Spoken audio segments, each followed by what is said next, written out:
90% ಮಹಿಳಾ ಸಿಬ್ಬಂದಿಗಳೇ ಇಲ್ಲಿ ಕೆಲಸ ಮಾಡ್ತಿರೋದು. ಅದೊಂದು ಘಟನೆಯಿಂದ ರಾಮಸ್ವಾಮಿಯವರು ಮಹಿಳಾ ಶಿಕ್ಷಣಕ್ಕೆ ಉತ್ತೇಜನವನ್ನ ಕೊಟ್ಟರು. ಕಂಪನಿ ವಾತಾವರಣದಲ್ಲೇ ಶಾಲೆಯನ್ನ ನಿರ್ಮಿಸಿದ್ದಾರೆ ರಾಮಸ್ವಾಮಿ. 7 ತಾಸು ಕೆಲಸ, 4 ತಾಸು ಓದು. ಇಲ್ಲಿ ಎಲ್ಲವೂ ಉಚಿತ. ಇಲ್ಲಿನ ಉದ್ಯೋಗಿಗಳ ಪಾಲಿಗೆ ತಂದೆಯೇ ಆಗಿದ್ದಾರೆ ಕೆಪಿ ರಾಮಸ್ವಾಮಿ.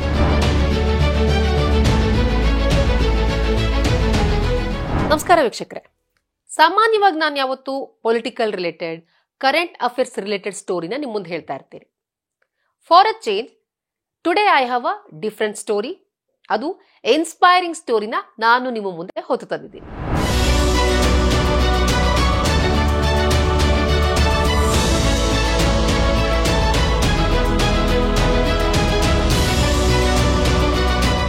ಸಾಮಾನ್ಯವಾಗಿ ಕಂಪನೀಸ್ಗಳಲ್ಲಿ ಯಾವ ರೀತಿ ರೂಲ್ಸ್ ಇರುತ್ತೆ ಹೇಳಿ? ಅವ್ರು ಚೆನ್ನಾಗಿ ಕೆಲಸ ಮಾಡಿದ್ರೆ ಒಳ್ಳೆ ವೇತನವನ್ನ ಕೊಡೋದು, ಅದ್ರ ಜೊತೆಗೆ ಬೇರೆ ಬೇರೆ ರೀತಿ ಮಾನಿಟರಿ ಬೆನಿಫಿಟ್ಸ್ ಇರುತ್ತೆ. ಆ ರೀತಿ ಸೌಲಭ್ಯಗಳು ಸರ್ವೇ ಸಾಮಾನ್ಯ. ಅದರ ಜೊತೆಗೆ ಒಂದ್ ವೇಳೆ ಕಂಪನಿ ಎಕ್ಸ್ಪೆಕ್ಟೇಷನ್ಸ್ಗೆ ತಕ್ಕಂತೆ ಉದ್ಯೋಗಿಗಳು ಕೆಲಸ ಮಾಡಿಲ್ಲ ಅಂತ ಹೇಳಿದ್ರೆ ಅವ್ರನ್ನ ಕೆಲಸದಿಂದ ಕಿತ್ತಾಕೋದನ್ನು ನಾವು ನೋಡಿದೀವಿ. ಆದ್ರೆ ಇಲ್ಲೊಂದು ಕಂಪನಿ ಇದೆ. ಕಂಪನಿ ಬಾಸ್ ತುಂಬಾನೇ ಎಂಪ್ಲಾಯಿ ಫ್ರೆಂಡ್ಲಿ ಆಗಿದ್ದಾರೆ. ಇವರು ಸೂಕ್ತ ವೇತನದ ಜೊತೆಗೆ ಉದ್ಯೋಗಿಗಳಿಗೆ ಬೇರೆ ಸೌಲಭ್ಯಗಳ ಜೊತೆಗೆ ಸೂಕ್ತ ಶಿಕ್ಷಣವನ್ನು ಕೂಡ ಒದಗಿಸ್ತಿದ್ದಾರೆ. ಈ ಸಜ್ಜನ ಸಿಬ್ಬಂದಿ ಸ್ನೇಹಿ ಉದ್ಯಮಪತಿ ಬಗ್ಗೆ ಹಿರಿಯ ಪತ್ರಕರ್ತರಾದಂತಹ ದೂಗು ಲಕ್ಷ್ಮಣ್ ಅವರು ಒಂದು ಸವಿವರವಾದಂತಹ ಆರ್ಟಿಕಲ್ ಅನ್ನ ಬರೆದಿದ್ದಾರೆ. ಇದೇ ಲೇಖನ ಆಧಾರಿತ ಸ್ಟೋರಿನ ನಾನು ನಿಮ್ ಮುಂದೆ ಪ್ರೆಸೆಂಟ್ ಮಾಡ್ತಾ ಇದ್ದೀನಿ. ಇದೇ ಕಂಪನಿಯ ಬಾಸು ಅವರ ವಿದ್ಯಾರ್ಹತೆಗೆ ತಕ್ಕಂತೆ, ಅವ್ರದ್ದು ಒಳ್ಳೆ ಲೆವೆಲ್ ಎಜುಕೇಶನ್ ಇತ್ತು ಅಂತಂದ್ರೆ ಅವರೇ ಖುದ್ದಾಗಿ ಅವರನ್ನ ಅವರ ವೇತನಕ್ಕೆ ತಕ್ಕಂತೆ ಬೇರೆ ಕಂಪನಿಗೆ ಕೂಡ ಕಳಿಸ್ಕೊಡ್ತಾರೆ. ಖಾಲಿಯಾದ ಜಾಗಕ್ಕೆ ಮತ್ತೆ ಉದ್ಯೋಗಿಗಳನ್ನ ಸೇರಿಸಿಕೊಳ್ತಾರೆ. ಇಷ್ಟೆಲ್ಲ ಆದ್ರೂ ಕೂಡ ಈ ಕಂಪನಿ ತುಂಬಾನೇ ಲಾಭದಾಯಕವಾಗಿ ನಡೀತಾ ಇದೆ. ಇನ್ನು ಕಂಪನಿಯ ಮಾಲೀಕರನ್ನ ಉದ್ಯೋಗಿಗಳು ಅಪ್ಪ ಅಂತ ಹೇಳಿ ಸಂಬೋಧಿಸ್ತಾರಂತೆ. ತಂದೆಯ ರೀತಿಯಲ್ಲಿಯೇ ಅವರನ್ನ ಕಾಣ್ತಾರಂತೆ. ಅಷ್ಟಕ್ಕೂ ಆ ಪ್ರಖ್ಯಾತ ಕಂಪನಿ, ಆ ವಿಶೇಷವಾದ ಕಂಪನಿ ಯಾವ್ದಪ್ಪ ಅಂತ ಹೇಳಿದ್ರೆ ತಮಿಳುನಾಡಿನ ಕೊಯಂಬತ್ತೂರಿನಲ್ಲಿರುವ KPR ಮಿಲ್ಸ್. ಇನ್ನು ಈ ಕಂಪನಿಯ ಮಾಲೀಕ ಆದರ್ಶಮಯವಾದ ವ್ಯಕ್ತಿ ಯಾರಪ್ಪ ಅಂತ ಹೇಳಿದ್ರೆ ಅವರ ಹೆಸರು ರಾಮಸ್ವಾಮಿ. KPR ಮಿಲ್ ಹತ್ತಿ ಮತ್ತು ಪಾಲಿಸ್ಟರ್ ಬಟ್ಟೆಗಳು, ಸಿದ್ಧ ಉಡುಪುಗಳು, ಗ್ರೀನ್ ಪವರ್ ಶುಗರ್ ಎಂಬ ಪರಿಸರ ಸ್ನೇಹಿ ಹಸಿರು ಇಂಧನ, ಎಥನಾಲ್ ಮುಂತಾದ ಉತ್ಪನ್ನಗಳ ತಯಾರಿಕಾ ಕಂಪನಿ.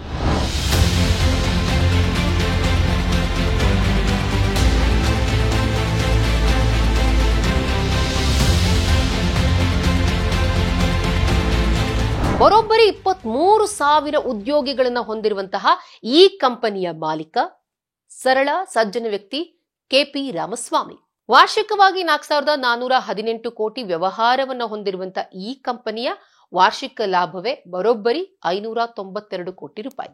25,000ದಿಂದ 1 ಲಕ್ಷದವರೆಗೆ ವೇತನವನ್ನ ಪಡೆಯುವಂತಹ ಬೇರೆ ಬೇರೆ ಹಂತದ ಉದ್ಯೋಗಿಗಳು ಇಲ್ಲಿ ಕೆಲಸ ಮಾಡ್ತಿದ್ದಾರೆ. ವೆರಿ ಇಂಟ್ರೆಸ್ಟಿಂಗ್ ಅಂತ ಹೇಳಿದ್ರೆ ಈ ಉದ್ಯೋಗಿಗಳ ಪೈಕಿ 90% ಮಹಿಳಾ ಉದ್ಯೋಗಿಗಳೇ ಇದ್ದಾರೆ. ನೂಲೋದ್ರಿಂದ ಹಿಡಿದು ಸಿದ್ಧ ಉಡುಪು ತಯಾರಿಕೆಯ ವಿವಿಧ ಹಂತಗಳು, ಕಾರ್ಖಾನೆಯ ಬೇರೆ ಬೇರೆ ಕೆಲಸಗಳೆಲ್ಲವನ್ನ ಮಹಿಳೆಯರು ತುಂಬಾನೇ ಅಚ್ಚುಕಟ್ಟಾಗಿ ಮಾಡ್ಕೊಂತ ಬಂದಿದ್ದಾರೆ.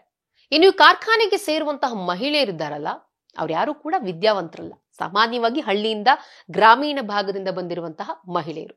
ಸಾಮಾನ್ಯವಾಗಿ ಇಲ್ಲಿ ಕೆಲಸಕ್ಕೆ ಬಂದಂತಹ ಮಹಿಳೆಯರಲ್ಲಿ ಹೈಸ್ಕೂಲ್ ದಾಟ್ತೆ ಹೋದವರೇ ಹೆಚ್ಚು. ಆದ್ರೆ ಈ ಕಂಪನಿಗೆ ಸೇರಿದ ತಕ್ಷಣ ಅವರೆಲ್ಲರೂ ಕೂಡ ಉತ್ತಮ ಶಿಕ್ಷಣವನ್ನ ಪಡಿತಾರೆ. ವಿದ್ಯಾವಂತರಾಗಿ, ಪದವೀಧರರಾಗಿ, ಇನ್ನೂ ಕೆಲವರು ಸ್ನಾತಕೋತ್ತರ ಪದವಿಯನ್ನ ಪಡೆದು ಇಲ್ಲಿಂದ ಹೊರಗೆ ತೆರಳುತ್ತಾರೆ. ಹಾಗಾದ್ರೆ ಹೇಗಾಯ್ತು? ಯಾಕೆ ಹೆಣ್ಮಕ್ಳಿಗೆ ಒಂದು ಶಿಕ್ಷಣವನ್ನು ಕೊಡಬೇಕು, ಅವರು ಕೂಡ ಒಂದು ವಿದ್ಯಾವಂತರಾಗಿ ಅವರ ಜೀವನವನ್ನ ಸದೃಢವಾಗಿ ಸಬಲೆಯರಾಗಿ ನಡೆಸಬೇಕು ಅಂತ ಯಾಕೆ ಅನ್ಸ್ತು ಅಂತ ಅಂದ್ರೆ ಅದ್ರ ಹಿಂದೆ ಒಂದು ಸ್ಟೋರಿ ಇದೆ. ನಾನು ಆಗ್ಲೇ ಹೇಳ್ದೆ ನಿಮ್ಗೆ, ಆ ಕಂಪನಿಯವ್ರು ಎಲ್ಲರೂ ಕೂಡ ಅವರನ್ನ ತಂದೆಯ ರೀತಿನೇ ಪ್ರೀತಿಸ್ತಾರೆ. ಅಪ್ಪ ಅಂತಾನೆ ಕರೆಯೋದು. ಬರ್ತಾಳಂತೆ, ಅಪ್ಪ ನನಗೆ ಮುಂದೆ ತುಂಬಾ ಓದೋ ಆಸೆ ಇತ್ತು, ಆದ್ರೆ ಮನೆಯಲ್ಲಿ ಓದನ್ನ ಅರ್ಧಕ್ಕೆ ಬಿಡಿಸಿ ನನಗೆ ಕೆಲ್ಸಕ್ಕೆ ಕಳ್ಸಿದ್ದಾರೆ. ಆದ್ರೆ ನನಗೆ ಇನ್ನೂ ಓದ್ಬೇಕು ಅನ್ನೋ ಹಂಬಲ ಇದೆ ಅಂತ ಹೇಳ್ತಾ ಆ ಹೆಣ್ಮಗು ಕಣ್ಣೀರಾಗ್ಬಿಡ್ತಾಳಂತೆ. ಹಂಗಾದ್ರೆ ನನ್ನ ಕಂಪ್ನಿಯಲ್ಲಿ ದುಡಿಯುವಂತ ಹೆಣ್ಮಕ್ಳು ಕೇವಲ ನನ್ನ ಕಂಪ್ನಿ ಉದ್ಧಾರಕ್ಕಷ್ಟೇ ಅವ್ರು ಸೀಮಿತ ಆದ್ರೆ ಸಾಕ? ಅವ್ರ ಜೀವನನೂ ಉದ್ಧಾರ ಆಗೋದ್ ಬೇಡ್ವಾ? ಅವ್ರ ಆಸೆಗಳನ್ನ ಅವ್ರು ಈಡೇರಿಸ್ಕೊಳ್ಳೋದ್ ಬೇಡ್ವಾ? ಹೆಣ್ಮಕ್ಳು ಸ್ವಾವಲಂಬಿಯಾಗಿ ಬದುಕೋದ್ ಬೇಡ್ವಾ ಅಂತ ಹೇಳಿ ಗಂಭೀರ ಚಿಂತನೆಗೆ ನುಗ್ತಂತೆ ಆ ಒಂದು ಘಟನೆ. ನೆಕ್ಸ್ಟ್ ಡೇ ಅದಕ್ಕೆ ಪರಿಹಾರ ಕಂಡ್ಕೊಂಡ್ರಂತೆ. 8 ತಾಸು ಅಲ್ಲಿನ ಹೆಣ್ಮಕ್ಳು ಕಂಪನಿ ಕೆಲಸವನ್ನ ಮಾಡೋದು, ಇನ್ನುಳಿದಂತಹ 4 ತಾಸು ಅವರು ವಿದ್ಯಾಭ್ಯಾಸಕ್ಕೆ ಮೀಸಲಿಡೋದು. ಮುಂದೆ ಓದ್ಬೇಕು ಅಂತ ಹೇಳಿ ಆಸಕ್ತಿಯುಳ್ಳಂತಹ ಎಂಪ್ಲಾಯೀಸ್ ಗಳಿಗಾಗಿ ತಮ್ಮ ಕಂಪನಿಯ ವಾತಾವರಣದಲ್ಲಿಯೇ ಒಂದು ಶಾಲೆನ ತೆರೆದ್ರು. ಕೇವಲ ಶಿಕ್ಷಣ ಸಂಸ್ಥೆನ ತೆರೆದಿದ್ದಷ್ಟೇ ಅಲ್ಲ, ಅದಕ್ಕೆ ಯಾವೆಲ್ಲ ರೀತಿಯ ಪೂರಕವಾದ ವ್ಯವಸ್ಥೆ ಬೇಕು, ಯಾವ ರೀತಿ ಬೇಕು ಅಂತ ಹೇಳಿದ್ರೆ ಪ್ರಾಧ್ಯಾಪಕರನ್ನ ನೇಮಕ ಮಾಡಿದ್ರು, ಕಂಪ್ಯೂಟರ್ ಲ್ಯಾಬ್ಗಳನ್ನ ಓಪನ್ ಮಾಡಿಸಿದ್ರು, ಪ್ರಿನ್ಸಿಪಲ್ಸು, ಹಾಗೆ ಯೋಗ ತರಬೇತಿ ಕ್ಲಾಸು, ಇವೆಲ್ಲವನ್ನು ಕೂಡ ಒಂದು ಪ್ರಾಪರ್ ಅರೇಂಜ್ಮೆಂಟ್ ಮಾಡ್ಕೊಟ್ರು. ಸೊ ಕೆಲಸ ಮುಗಿಸ್ಕೊಂಡು ಓದೋರಿಗೆ 4 ತಾಸು ಓದ್ತಾರಲ್ವಾ, ಅವರಿಗೆಲ್ಲವೂ ಕೂಡ ಅಲ್ಲಿ ಉಚಿತ, ಯಾವುದೇ ರೀತಿ ಶುಲ್ಕ ಇಲ್ಲ. ಆದ್ರೆ ಪದವಿ ಮಾತ್ರ ಖಚಿತ. ಹೀಗೆ ಶುರುವಾದಂತ ಶಾಲೆಯಲ್ಲಿ ಬರೋಬ್ಬರಿ 27,500 ಹೆಣ್ಣು ಮಕ್ಕಳು ತಮ್ಮ 10th, 2nd PUC, ಡಿಗ್ರಿ ಹಾಗೂ ಸ್ನಾತಕೋತ್ತರ ಪದವಿಗಳನ್ನ ಯಶಸ್ವಿಯಾಗಿ ಪೂರೈಸಿದ್ದಾರೆ.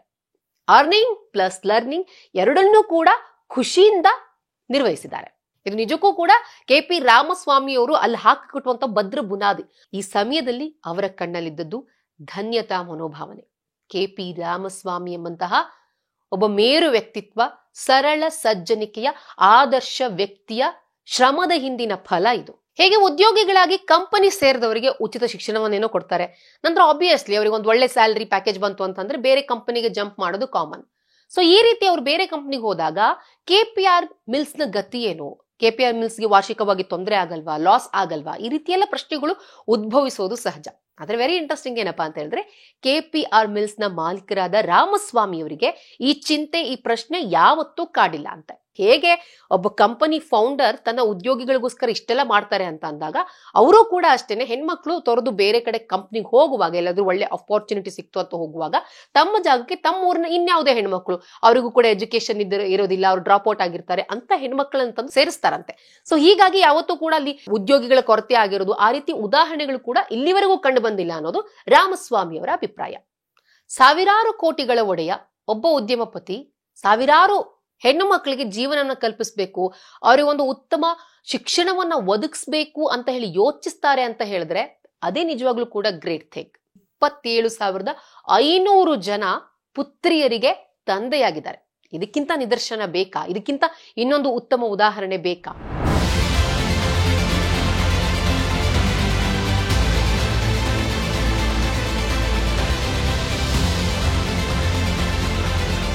ವಿಡಿಯೋ ಇಷ್ಟ ಆದಲ್ಲಿ ಲೈಕ್ ಮಾಡಿ, ಶೇರ್ ಮಾಡಿ, ಕಮೆಂಟ್ ಮಾಡಿ. ಹಾಗೆ ನೀವಿನ್ನೂ ನಮ್ಮ ಹೊಸದಿಗಂತ ಡಿಜಿಟಲ್ ಚಾನೆಲ್ನ ಸಬ್ಸ್ಕ್ರೈಬ್ ಆಗಿಲ್ಲ ಅಂದ್ರೆ ಈ ಕೂಡಲೇ ಸಬ್ಸ್ಕ್ರೈಬ್ ಆಗಿ.